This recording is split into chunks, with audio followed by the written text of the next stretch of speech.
with me. Are we good? Are we good? Okay, sounds like we're good to go. We've got our 990 folks on. Okay, great. So I'm going to ask Kara to lead us off this morning. About And face? she's going to give us some information. Fred, why don't you come up over here to the side and just get in the queue. Line them up. Good afternoon. I wanted to start first by thanking our Resident Services Committee for the flu shot clinic yesterday and the volunteers that helped make that happen. Appreciate all your help in making that happen for the community. And congratulate all of you that did get your shot yesterday. It was a good thing. We had a little fumble in the morning because we had wires crossed with the timing, but it worked out great. And thank you all for being so cooperative with our crossed wires. I'm also here to introduce, and she's not here because this is not one of her days in the office, our new Resident Services Coordinator started last Monday, the 6th of October. Her name is Annie Vicaire, and her days in the building are Monday, Tuesday, and Thursday. And just to give you a brief description of her role, she is the health and wellness connection and the health advocate for this community. So she will serve a whole bunch of different purposes for our community, including scheduling one-to-one visits with members of our community when they need assistance finding care or services or resources outside of the building. She will work with our security staff to review anything that happens off hours that concerns the health and wellness of our residents. She'll follow up with people who might have been involved in incidents, health-related occurrences outside of her office hours. She will respond to reports of any concerns. So if a family member or a member in the community gives a call or communicates that there's concerns about anyone else in the community, she'll be available to be consulted on those.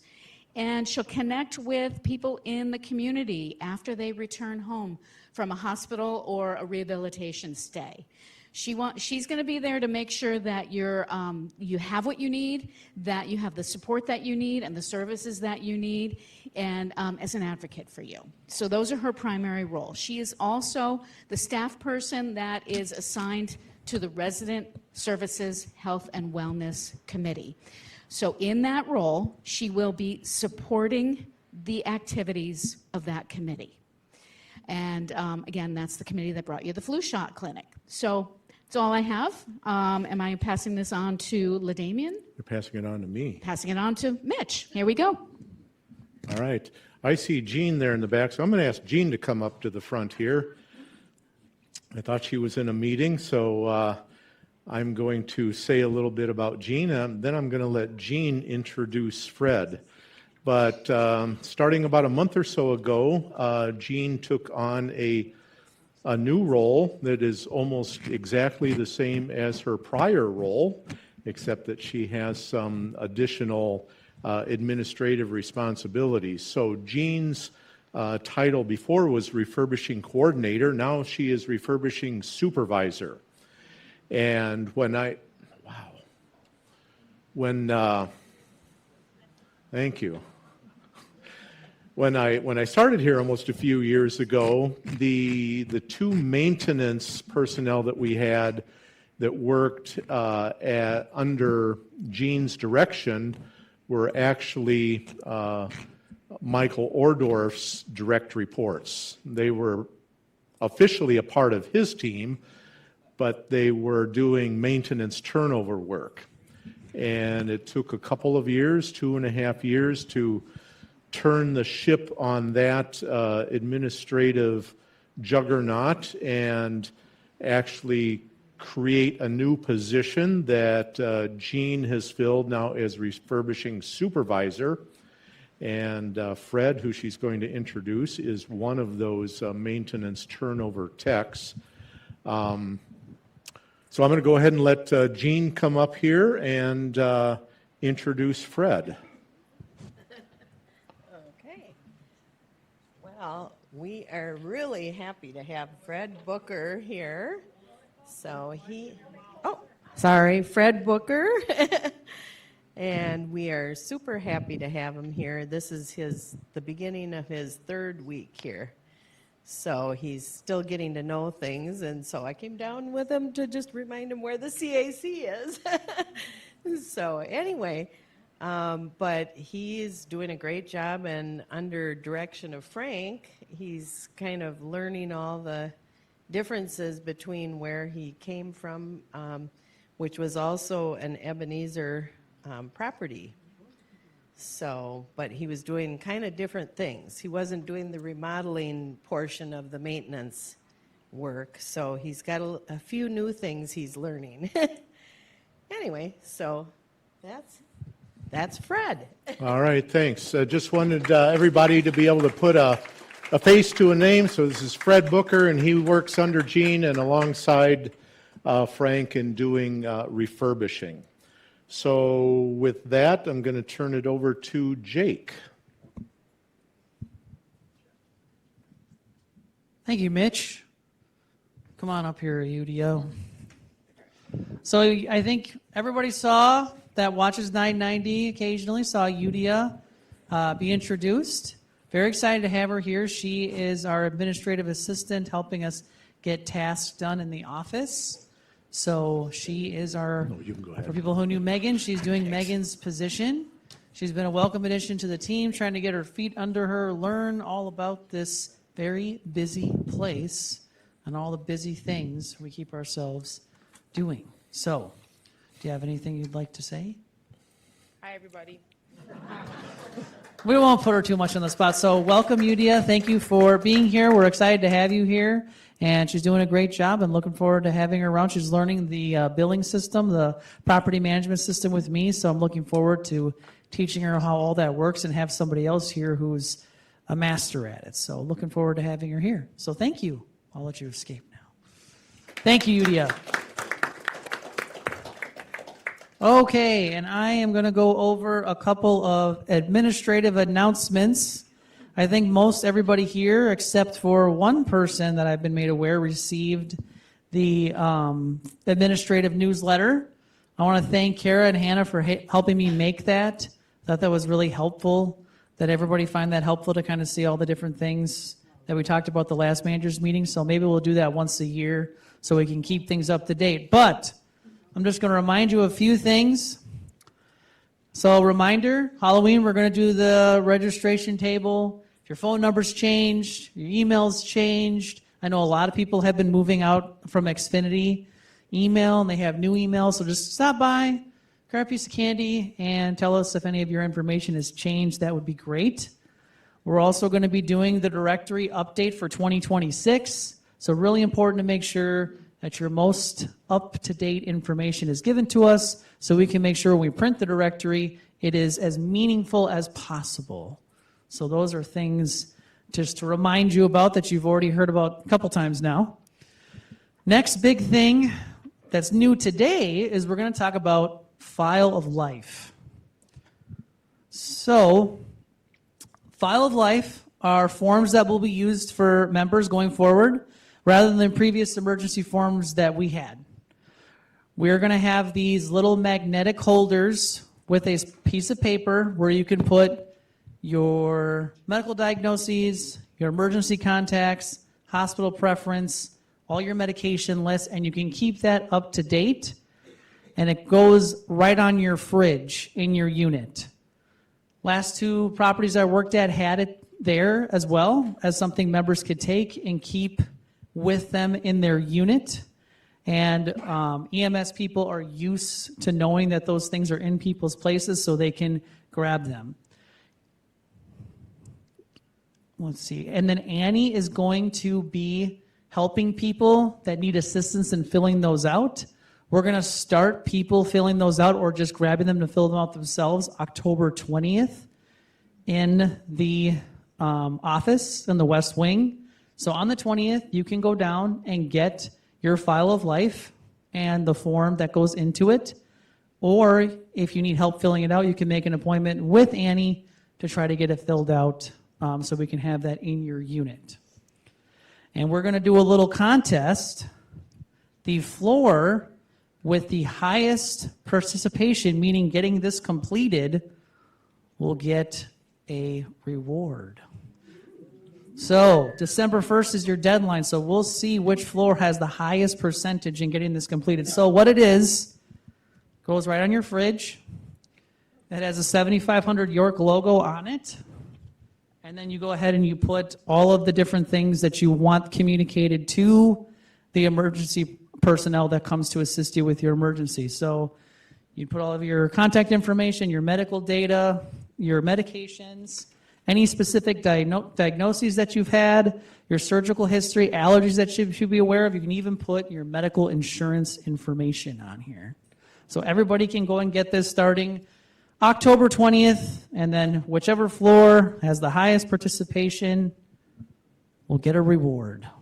So I wonder which floor it will be. This is kind of what it could look like. I got some images online. Again, I talked to the city of Edina, a couple other cities, Bloomington, Eagan. They're all used to this being in people's places and building like this, so it's not something they're not unfamiliar with. And security will be informing them if they have an emergency, a member has an emergency, that they can find this on a member's fridge. Nobody has to do this, but we would greatly appreciate if you did. So, any questions? Yes, 1 second, the microphone is coming. Here, Alice. Go ahead, Alice. Oh, okay, I have a POLST. Can I put that in there in place of that? You sure can. Yeah, okay. Why don't you explain what that is, Alice? Physician's order for life-sustaining treatment signed by your doctor, and it's legal, and most, if you've got it, your doctor has it on file as well. Another question? Yes, Phyllis, and then right over here. Why are you doing this specifically? Where is it going to be kept, and who has access to the information? Can you say that again a little closer, because not everybody heard? I'd like to know where this is going to be saved, who has access to the information, and when it needs to be changed, will you have the new cards to put into the file of life? Those are all excellent questions, so let's take them one at a time. Your first question was, who's going to have access to this information, correct? You will have access to the information, not employees. You will have this in your unit for emergency personnel to use if you have an emergency. Who will keep it updated? You will keep it updated. You can come down to the office on the west wing, and if you need to make a change, I ordered 1,000 of these, and it's in the budget for next year to order another 1,000, so we have enough when people need to make changes. And what was the last question? Do it in pencil. Then you don't need a new form. You had 3 questions. What was your third one, Phyllis? Where is it kept? They're gonna be kept in your unit. You're gonna have this in your unit. How does this differ from what some of us already have as security? So the security forms that we have, they're being transferred over to this. We're not gonna have those forms at the security desk anymore. We're transitioning to File of Life as a property. Can I note that if there are 2 people living in an apartment, you should have one of these for each person in the apartment? Yes. And Annie will have a label maker, and she will be giving you or producing a label to put right on the cover of your file so that you know which one is yours and which one might be the person that you live with. Okay? Excellent. And Marion has a question. So say in the middle of the night I go to the hospital Mm-hmm. by ambulance. Who notifies my family? Do the emergency people do that? So we will Or have now emergency do- contacts at the front desk, and we can definitely contact them. But then all of the really vital private information that they would need would be in here. You can also, there is a space here to put emergency contact, and they can contact them as well. Okay, so you're saying that security will still have the information as far as our contact. They will have your contact information and your hospital preference. All of the fine details, the private details are going to be in here in your unit. Oh, okay, good. Thank you. You're welcome. Any other questions? And then Jackie and then Edie up here. I'm still confused about what Alice talked about. Is that like your living will? No. No, I don't know what that is. it's more specific instructions for, I don't want to say this incorrectly. Alice, please correct me if I'm wrong. Like, like what your medical mandates are depending on your status. That's something you should talk to your physician about or your primary care, because you can have directives for if you want to be resuscitated or not, or there's all kinds of different things that you set up in the event that you're not cognizant to make your own decisions based on your medical stuff. It's much more detailed Yes. than a living will. There are things such as, do you want hydration? Do you want, it's much more detailed than a basic living will. Is that correct, Alice? Yeah, so my wife's here, she could tell you all about it as she's a social worker and she deals with it all the time. I can only tell you this much, so I'm not going to say the wrong thing, but it's just a very detailed instructions of what's supposed to happen if you're can't make your decision verbally. In the event that someone would die in their unit, is that information still at security? This information with medications and such? No, in the event that I should die in my unit, so that information currently is at security. Will it Can still I be ask there? what information specific you're saying is at security? If I should die in my unit, is that still at security? But what, are your contact information for your emergency contact or your medications list? No, it would be which mortuary I would want to go to as an example. You can put that on here. We'll have the contact information to call your family, your emergency contact, tell them what hospital you want to, but all that specific stuff will be in here, then your unit kept. And even the mortuary. I don't think it has a line for mortuary, but it has the emergency contact. So I definitely could put that in there, but I think that's something whoever is your family will sister. work through that. Yeah. Thank you. You're welcome. Denise, yes. All of us are quite old. Will that little piece of paper hold all that information? Well, it's quite long, as you can see. And if you have, like I said, Annie says she is willing. We talked to her before we rolled this out. She is willing to help anybody write down and put whatever information in there. I did talk to a couple of people that work in emergency medical services. You can always put additional pieces of paper in here. It's just having this in your unit, your private information, with something that's easily grabbable, easily identifiable, and then consolidating security's responsibility to make the call to your emergency contact. Yes, Mary. You keep saying have it in your unit. It should be on your refrigerator so the emergency people know where to look for it, right? Yes, that's why I have the image here. It should be on your fridge with the magnet because that's where they know to look for it.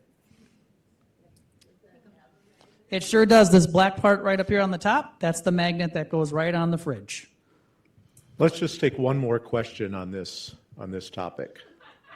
I don't have a question, but I want to state the fact that many, many years ago, when I lived in Edina, the fire department gave us a plastic tube, and you could roll up a sheet of paper and all this information in it, and they knew automatically you put it in your refrigerator on the top shelf. And then you could put any size paper in there. Could you roll it up? I haven't heard about that specifically, but that's pretty cool. But okay, well, we're going to do this. And if you have any other questions, you can talk to me offline in my office. I'm happy to talk to you. Moving on to Xfinity Comcast announcement. I'm going to whip through this super fast because I know Mitch has stuff he needs to talk about. So we are getting an upgrade for Comcast Xfinity service. It's been in the works. The board Mitch have been working with Comcast to get this all figured out. So we're going to have an equipment change. Everyone is going to have to change equipment. Certain pieces of equipment are going to be phased out. Some of you may have the correct equipment already. They're going to be Comcast Xfinity employees that are going to be on site. They're going to have a table set up, and you're going to be able to come down, confirm if you have the correct equipment or you need to make a change, and they're going to have equipment here. You're going to get the ultimate video lineup. You're going to have more channels and more included channels like the Twins, so it's not an additional cost. That's one of the things that's going to change. And then wireless gateways are going to change as well, so you can get faster speeds. One thing to keep in mind, if you are getting the latest and greatest equipment, wireless cable, you will not be able to get 990 in your unit. Channel insertion, which is what 990 is being phased out. So that's something the board is already aware of. They're already considering other options. But just know that if you get wireless cable, and there's going to be a note on our account when people sign up for service, new members, to communicate what they need to get 990. Also with this change, we had a lot of conversations, I did specifically with Comcast, about them kind of not fulfilling, I feel, their responsibility to this property and doing what they outlined years ago when other management was here. And so they have promised they're going to make routine visits here. They're going to set up a table. They're going to give out swag. They're going to visit with people, make sure their service is going well. That's all the things they've promised to do differently with this new contract. So I'm very excited to have them fulfill some of the things that they were going to do last time. And we're going to hold them accountable that they come here, they help us manage this change with the equipment and be more present to this large customer base here at 7500 York. So more to come. There's going to be a table, there's going to be equipment changes, but it's going to be really exciting and people are going to have more options. We're going to get, and it's not Netflix, but there's going to be flyers coming out, there's going to be communication coming out, so stay tuned. I just want to let you know it's coming down the pipe. So thank you for your time. Everybody have a wonderful day. If you have questions about File of Life, come see me offline. Thank you, Jake. Let me have that File of Life there. It's good to see these being incorporated at our building. At my prior property that I was property manager at, we had these. They were on every member's refrigerator, and it was very handy for emergency services for all of the information that they need to assist you when and if they should need to come. Kara is still here. One thing that I failed to do earlier with Kara, and actually I've failed like 3 times in a row to do this. And this information has been shared already, but I just wanted to share it while Kara is actually here. She's in the back there. Don't strain your neck too much. But Kara's position has changed here as well. So she is a part of our supervisors team now. Her schedule has changed as well. She used to be just Monday through Thursday.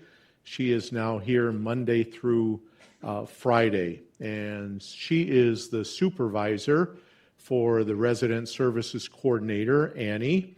And I'm just really pleased to have Kara as a part of our senior staff, our supervisors staff. And so welcome, Kara, to your promoted position.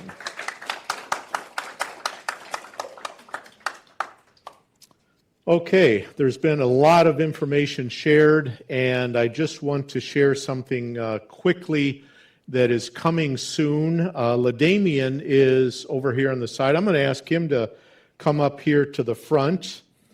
He had a preference when given the choice to have me share this information, but I want you to put a face to both the name and this information.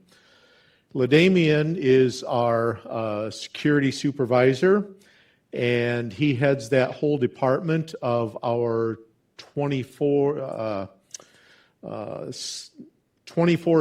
365 security that provides a lot of important service to the members here. One of the things that he has been working on, and this actually started about a year ago, a little bit more of a year ago, was the staff putting together a set of emergency responses for both staff and members. And LaDamian, starting maybe a couple of months ago, has started working on a presentation that is going to happen on Thursday, November 6th at 2 o'clock in the afternoon here in the CAC and on 990.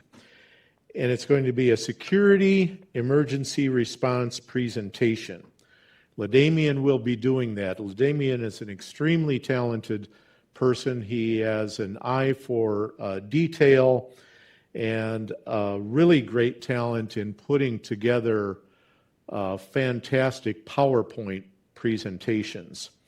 And this presentation is to reinforce the cooperative's commitment to a safe and secure living environment here at the cooperative, and to introduce proactive steps that are being taken to ensure readiness and the ability to make a quick response, primarily on behalf of management, but there are situations that members need to make a quick response also.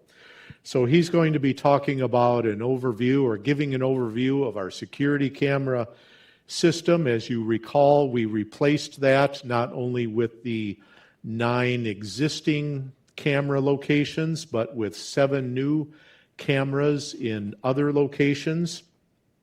He's going to be talking about best practices with controlled access here at the building.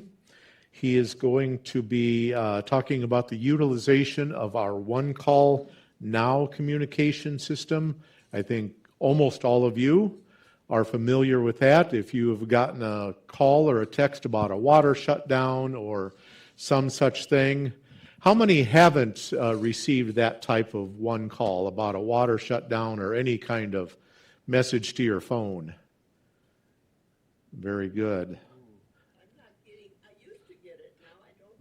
So now is your opportunity to go to the gathering on October 31 or even sooner than that in the office and make sure that your contact information is entered in that system. So make sure that you get that. He's also going to talk about emergency action plans. So fire emergency response, safety evacuation protocols for such emergencies as gas leaks or structural hazards, those types of things. He's going to talk about weather shelter response. We are in the avenue of tornadoes here as well as blizzards, so we could get it in any season. And then he's going to also talk about an unfortunate necessity, but in our days and times, active shooter response. So we're looking forward to that, LaDamian. I've seen his PowerPoint presentations. He's provided me with his outline on this. It is very comprehensive, so be sure and be here. I had considered doing it during a manager's meeting, but to really give due time to this type of presentation and the amount of information that he wants to share, be right here, Thursday, November 6th, 2 p.m. It will also be on 990. So thank you, LaDamian.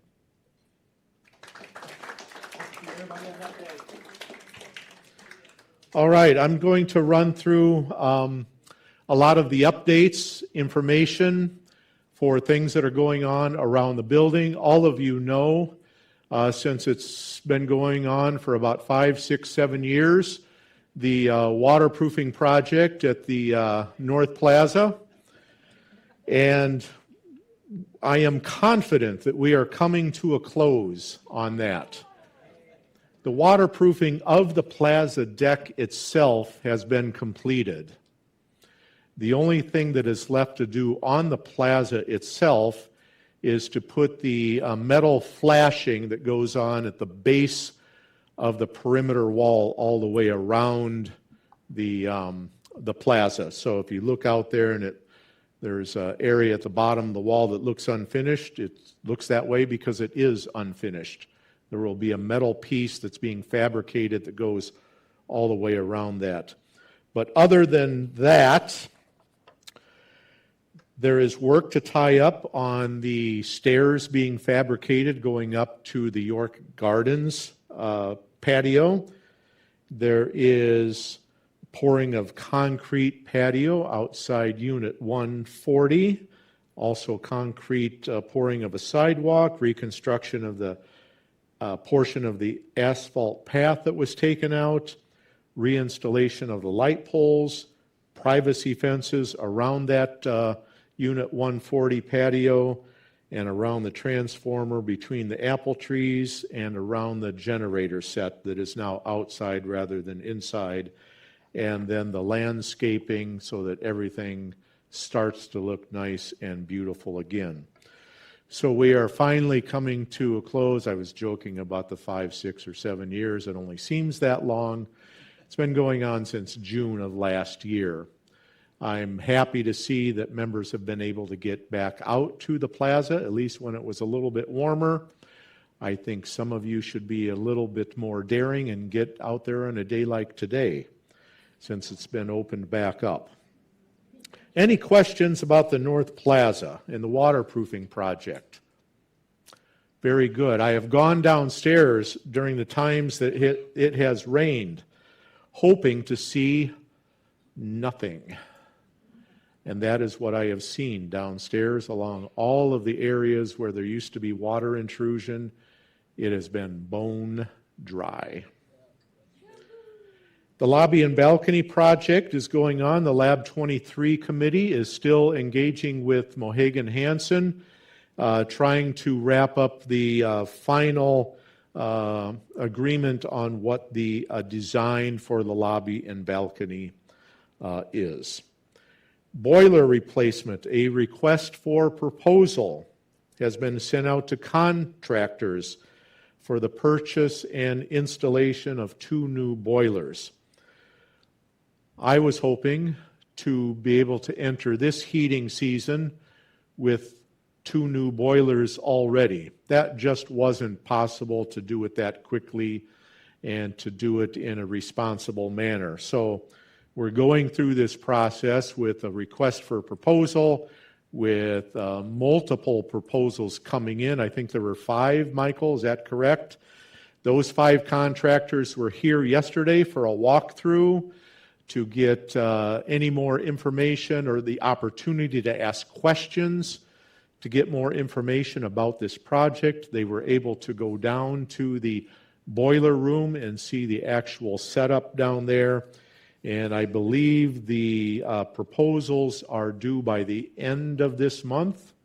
That is correct, by October 31. And we'll be off to the races on going through that process of entertaining those proposals, evaluating them, choosing one, and all that's involved with doing the purchase through whichever contractor is the winning bidder on that. Garage cleaning. This is a new thing that you haven't heard about before. Next year's garage cleaning is scheduled when? And 30th, correct. You are the winner. So get it on your calendar to move your vehicles on those 2 dates. The board has approved a $100 fine for any member who does not move their vehicle for cleaning. We don't want anybody's money. We don't want to see Benjamin Franklin on my desk. We just want to be able to clean the garage thoroughly and properly. So Repeat the dates, please. April 28 and April 30. That's a Tuesday and Thursday. 1 day in between for getting cars in and out of the garage. So you only have to hear that November, December, January, March, 5 more times, 6 more times before that actually takes place. But I'm happy to hear everybody kind of seems to have the dates in mind. We don't want anybody's $100.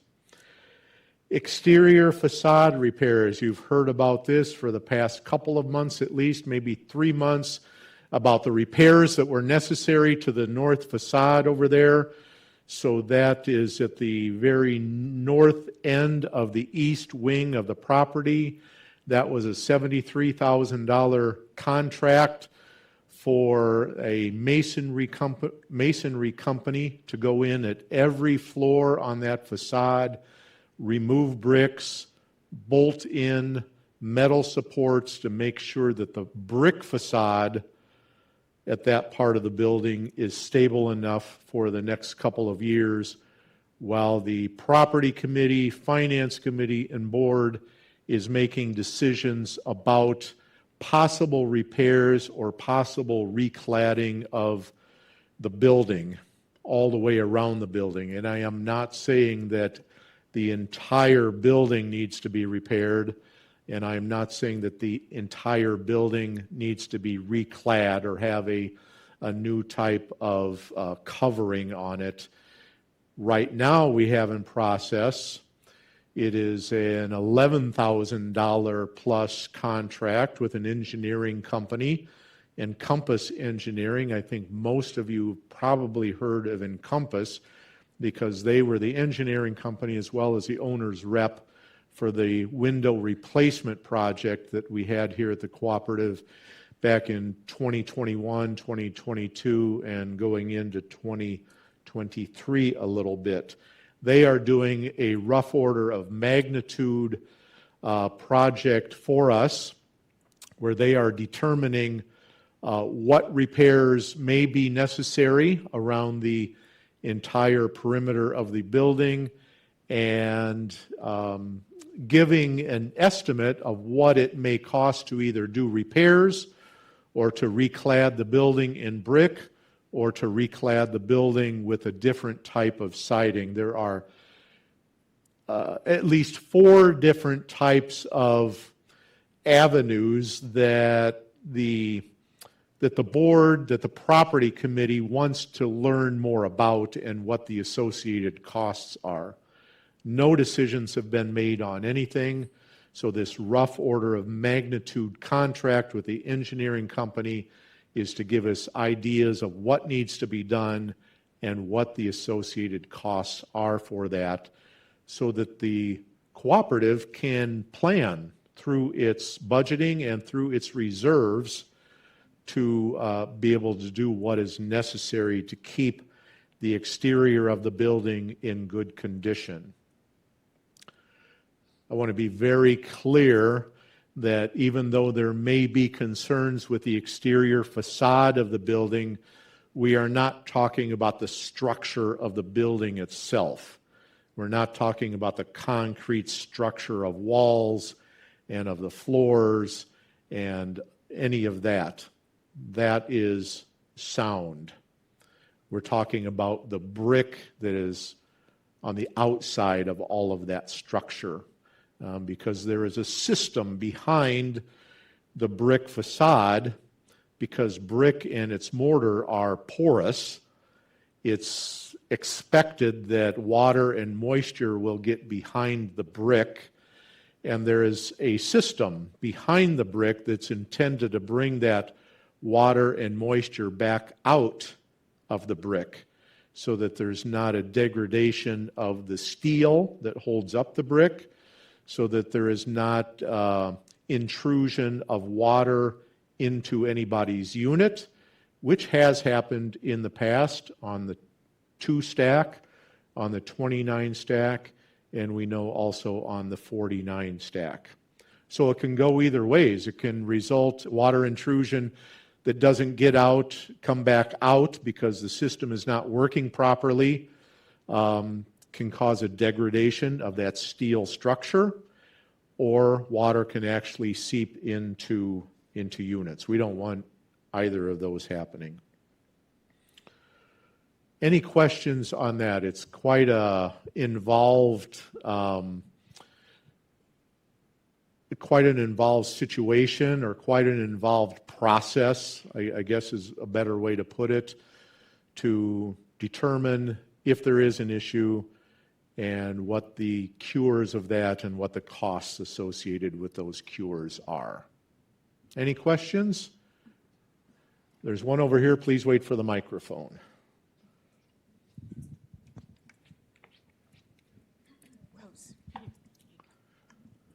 Yes, I'm in 433, and I also had water coming in mine unit when, I don't know how long ago that was.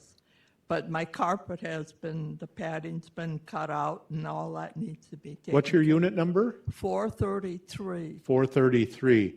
If you haven't put in a work order for that, I think you have. Yeah, so we'll make note of that again, 443. 433, I'm sorry. Okay, so that's information on that north facade. Repairs have been done. Really pleased with the contractor that did that work. They were very efficient, they were very quick, and they were good at communication about their work. Elevator 5, repair. That has been dragging on. When the board approved the replacement of the sheave, that's S-H-E-A-V-E, sheave, that is basically the hoist. Am I correct in that, Michael? The sheave is the hoist. It's a pulley. And I got an email just before I came in here that the part looks like it's been made and will be shipped to our elevator company within the next day or two. So we're getting closer to a completion of a repair. That's great news. It turned out that we couldn't just buy the part, or the part wasn't available. It had to be machined. And when something goes to a machine shop, you get put in the queue for that machine shop because there's lots of other projects that they would have before one that just goes in. So we've been waiting for this part to be machined. So it looks like that will be finished fairly soon, not making any promises on dates. That is all of the maintenance or property updates that I have for you. Any further questions on anything with property or maintenance? Very good. York room notes. Usually I have a big blank area under York room when I'm doing my management report. But the Director of Dining Services, Amanda, is leading the hiring effort to fill the executive chef position being vacated by Chef Eric at the end of this month. I think by this time everybody knows that Chef Eric put in his resignation. That was about 3 weeks ago now. He is moving to Florida, and Morrison with Amanda and her supervisor at the head of this process are interviewing. I know they have done some of that already for a new executive chef. A lot of people are worried about losing Chef Eric. We know the quality of food that he has put out. I am not worried about this process. Am I disappointed? Of course I'm disappointed. Anytime you have to go through change when you have somebody leaving that's of as high a quality as somebody like Chef Eric, you hate to lose them. But it's also an opportunity. This whole process with having a new executive chef and a new director of dining services has given us as Ebenezer Management and the board and the Food Services Committee to better engage with Morrison Living, who is the contractor for the dining services here, to set a new paradigm for what the expectations are for the food services through the York Room.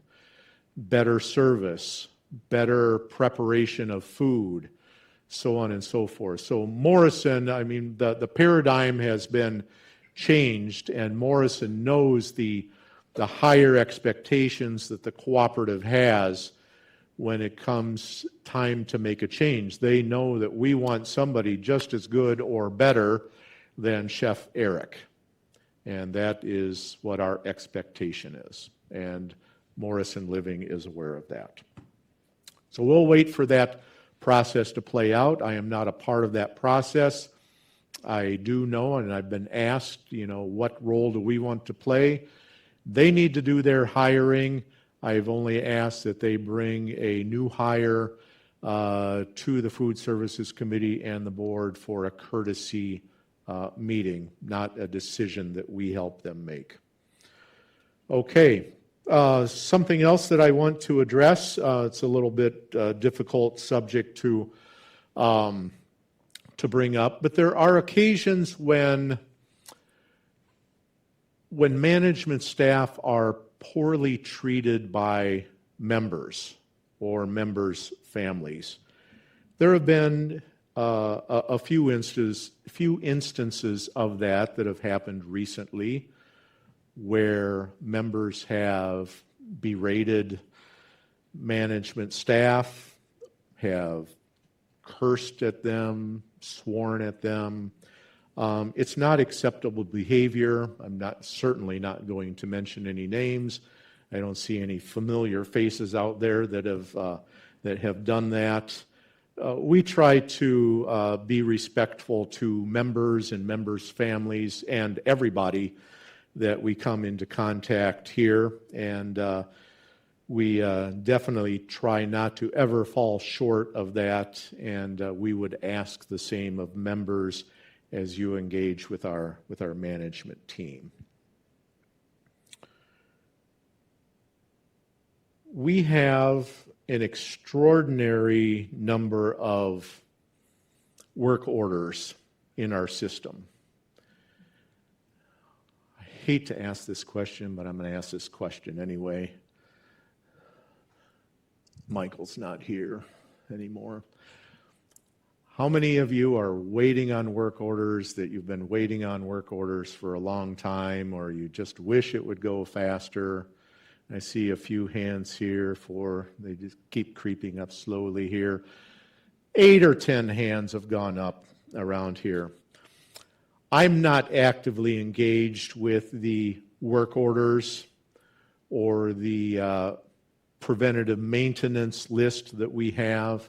I have access to it at any time, and I do dip into it from time to time just to see how our team is doing. And Michael shares with me from time to time or in our staff meetings about the challenge that he and his team face with trying to accomplish all of these work orders. So many of them come out of the annual inspections when our maintenance techs get into everybody's unit, make an inspection of all of the cooperative-owned property in your units to note what needs attention, repairs, so on and so forth. And there are hundreds of work orders that come out of that. There's one thing that would really help with that. There's one thing that we're going to do that will really help with that. I think I mentioned this last management meeting, but we're not going to do all of the annual inspections at one time. We're going to do a floor a month. We're going to spread it out over 9 months and give our maintenance techs the opportunity to be able to keep up with the work orders that come out of that. What I would ask of members is to be very diligent about putting in work orders that are necessary when they happen. So if something breaks or something needs repair, something needs attention, adjustment in your units, to do it at the time when it happens, don't be afraid of being charged for something, because unless you've been negligent or you've abused something, there is no cost for these work orders. To get them in as they happen so that the submission of work orders happens spread out over a long period of time and we're not getting slammed with them all at one time. That would really help us out a lot. So be responsible as members to put in work orders for things that need to be done to keep your units up to snuff. The other thing that I'm going to announce at this time is we are going to have to pause doing any work orders that are of a personal nature. So if you want shelves put up in your unit, or you want something that is not involved in taking care of the cooperative asset, you want something that is additional or is of a personal nature, we're going to have to put a pause on that at this time. We have so many work orders that our maintenance techs are not able to keep up with all of those. So please be patient if you want something done of a personal nature, or you're certainly able to go outside of the cooperative for services, but we're not going to be able to do such personal work orders. Any questions about that? I would presume that there are. One over here, Kara. Coming, Jill. If it's an item that was found when they had the workers come through looking for things that were wrong, and they found things that needed to be taken care of, and they wrote it up, and they said that they would be taking care of it. And I know, and then it was a short time later, then there was somebody else that came through and looked for other problems. They went through all of the units and by floors. And I said, well, when are they going to come and do the repair that they originally found? And they said, oh, you know, they had so many that they'll just come. I never checked through, but it seems like nobody ever said anything and nothing was ever done. Mm-hmm. So that's why I'm addressing this here. There are, I believe it is, I think it's 6 computer screens, single line of work orders that are in right now. I believe it's more than 300 to 400 work orders that are sitting in the queue. And the maintenance team tries to prioritize those. What I'm talking about is, starting at this time, please don't put in any personal work orders so that the maintenance techs can get caught up on all of the necessary things, such as the ones that you're referring to.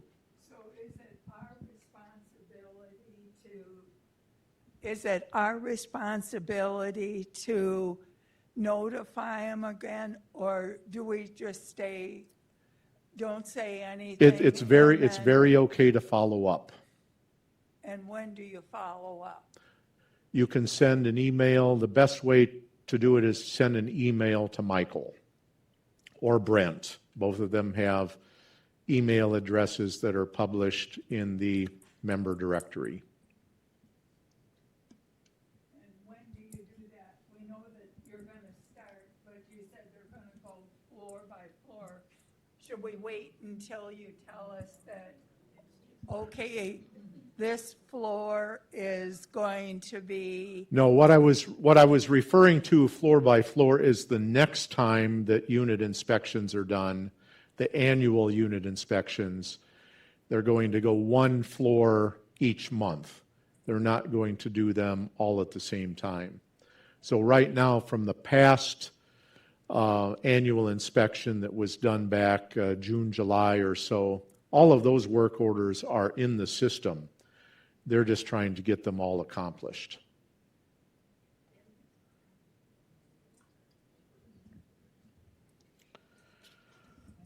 Okay, thank you for the question. I want people to understand what's going on and to be informed of what is going on. So please, if you have any questions after this meeting today, please let me or let Michael know. Sometimes we get questions from members about what's on their invoice. And usually the answer to that question is on the invoice. And so what I'm encouraging members to do when you receive your invoice, whether you get it on paper or whether you get it by email, is to look at all of the detail on your invoice before giving a call to the office to ask about something that's on your invoice, which is detailed there. So just asking members to, when you receive your invoice, be sure and take a look at it and note the items that you're being charged for. A few more things. The reserve study update that has been in the process of being worked on since July, August, September, 3.5 months or so. It is quite an involved process. It mostly involves me, Michael Ohrdorf, George Sverdrup as chair of the property committee, to go line by line by line through the reserve study to see if any adjustments are made or what adjustments we would recommend to reserve advisors that are the experts in putting together the reserve study for this property. It also involves me keeping track of all of the expenditures for reserve items, money that is spent on items that are in the reserve study, so that I know whether the funding needs to come out of our operating budget for something or whether it is paid for from our reserve fund. I keep a meticulous running spreadsheet of all of that because I need to give that spending information to reserve advisors as well, because they're using all of this information of where components are, replacement components are in the schedule. Do they need to be pulled up sooner in the schedule? Can they be pushed back because the replacement component is okay? Does the costing or the estimated costing of the replacement component need to be adjusted? Has the cooperative already spent money on some of the replacement components so they can factor that in? What is the rate of inflation? What is the rate of return on our investments? Because those funds are in, most of them are in investments, a range of investments that involve equities as well as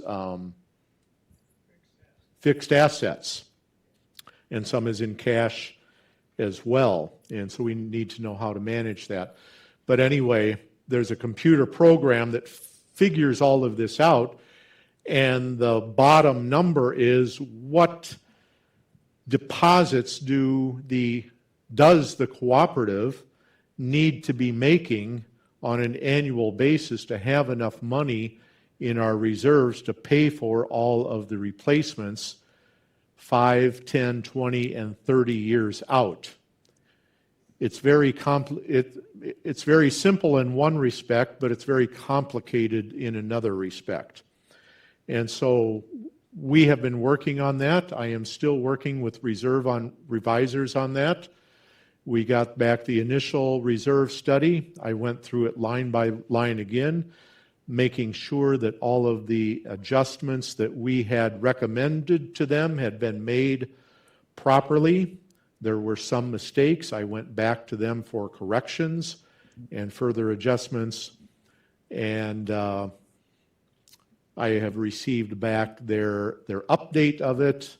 I will be going back to them one more time with a couple of questions that I have about a couple of things. why is that so important, other than it's very important for the cooperative to be preparing reserves for future projects? It's important because that deposits number, what the cooperative should be depositing annually into reserve accounts, appears in the annual budget, the annual operating budget that I also work on each year, consuming about 5 to 6 months of the year, and I am working on it with what I refer to as Budget Oversight Committee. I don't know that the committee, or that the group, it's not a committee, the group has an official name, but they are overseeing my preparation of the management recommended budget that goes to the Finance Committee and ultimately to the board. And it's been very helpful. I've met with them 3 times. They have lots of questions. They have lots of good questions. But again, that number that Reserve Advisors comes up with, what do they recommend for the amount that the cooperative should be saving each year, it goes into the operating budget, that number, because we have to factor that in. Because everything is paid for by member fees. And there is, as components of the operating budget, there are fixed expenses, that's your mortgage debt, contracts that you have. There is what I would refer to as semi-fixed expenses, things that you need to have, but you can adjust how much you spend. For example, your heating and cooling. You have to have heating and cooling, but you can turn the thermostat up or down and try to save money or try to spend more money if you want. Electricity, you could turn all the lights off at night here, have it pitch black and save on a lot of electricity. That's not practical. So it's a semi-fixed cost. And then there are discretionary costs. And discretionary costs are expenses, are things that the cooperative does not need to run but wants as a part of its community. The cooperative has some major discretionary expenses that are associated with major amenities that the cooperative has. There is the York Room restaurant. That is an amenity. That is discretionary. It's not something that the cooperative has to have to operate, but it's something that the cooperative wants. There is the bus service, the van service. There is security services. That is something that is an amenity. It's not something that the cooperative has to have to operate, but it's something that the cooperative overall, or mostly overall, with all of these things, wants to have. Some of it is a quality of life type of thing, or an experience that members at a cooperative can choose to have, and ultimately it's the board of directors that makes decisions on these types of things, and members elect the board of directors to make these decisions on behalf of the cooperative. So I've been working on the budget as well. It is very challenging. There are a lot of components to it. There are a lot of numbers. I want to have a number of people involved. I have invited committees to be involved. I have asked staff to be involved. There are different department heads, Kara with RAC primarily, Michael with all of the maintenance area, Jake with administration, Barb with marketing and sales. I ask them to give numbers to me for their departments, and some of them working with their own committees, certainly Kara working with the RAC committees, and there's a lot of work that goes on with that. You as members are co-owners of this property. I want owners, members, to have skin in the game as much as possible to, for me to be able to put together the budget that ultimately I will submit to the Finance Committee for their review, and the Finance Committee then will recommend to the Board of Directors. It's a lot of big numbers in the budget. You've seen a lot of big projects going on around the building, the waterproofing project, the Lab 23 renovation of the lobby and balcony, that repair of the north facade, the replacement of boilers, the installation of hot water heaters, new pumps, all sorts of things that the cooperative has needed and does need going forward. When the reserve study was done and they made their recommendation for the deposits that the cooperative should be making to reserves, it is a large number, as it is this year, and it is a large number again next year. That is still facing, or that is still subject to some adjustments on that. And certainly the operating budget is not complete yet, and I will wait for the operating budget to be complete before any final numbers are shared with the membership, because I don't want to mislead anybody about what the budget might involve. And ultimately, while I'm responsible for putting together the budget, the decision on the budget is not mine. The decision on the budget ultimately rests with the Board of Directors, but having had a review by the Finance Committee. That is a lot of information about the budgeting process and the reserve study. Who has questions about that? Oh, don't let me off the hook with that. Kara. I have one more announcement before we go, if you'll allow me. Yes. One thing that I forgot. I forgot to inform this community completely. We have an art show coming up. Ebenezer Services asked this community to bring together artists from our community only to do an art show at their headquarters here in Edina. So we made an announcement here. We got out the word as best we could, and we got 28 of our members to each submit beautiful pieces of artwork. I see a lot of you here in the room. So 28 members will be featured at an art show at Ebenezer headquarters beginning next Friday. There's an opening reception at 2 o'clock Friday afternoon at Ebenezer. Everyone here is welcome. Everyone on 990 is welcome. Everyone in the community is welcome to visit the opening reception at 2 o'clock next Friday, October 24. And the artwork is going to hang into the beginning of January in their corporate headquarters. So if you miss the opening reception, you are welcome to go there during office hours between next Friday and the beginning of January, between like 9 and 5. I wouldn't go much later than 4. But they're featuring this community and the wonderful artists that we have here. So I want to thank those of you who submitted artwork. And in advance, I want to thank all of you who go to see the exhibition, because there is some fantastic artwork there, and all different styles, all different types. That's it. I'm done. Thank you, Kara, and congratulations as well to all of those who submitted artwork, and it is displayed. I've seen a picture of the display at Ebenezer Corporate. It is fabulous. It is just beautiful. We have so many talented people here at the cooperative.